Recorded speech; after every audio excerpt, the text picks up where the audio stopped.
Na'urar da ke ganin maƙaryata. Assalamu alaikum warahmatullahi wabarakatuh. Ɗan uwa barkanmu da warhaka, barkanmu da sake kasancewa a wannan sabon bidiyon.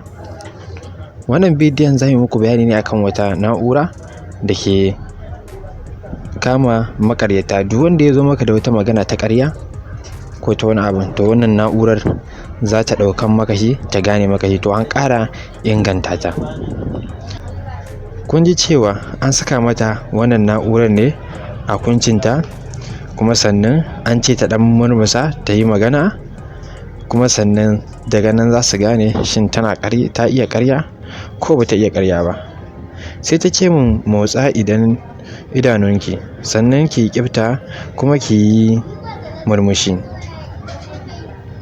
Kaga anan wannan na'urar kenan, sun ce bincikensu ya sa sun gano maƙaryata iri biyu waɗanda ke motsi girarsu yayin da suke faɗan ƙarya ko suke son su yi yayin da suka taɓa kuncinsu.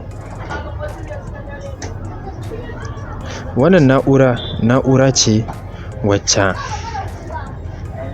aka ƙirƙira domin kama maƙaryata. In dai kai maƙaryaci ne, to kai hattara da shiga manya-manyan ofisoshi ko wajen manyan mutane, domin da wannan za su iya gano ka.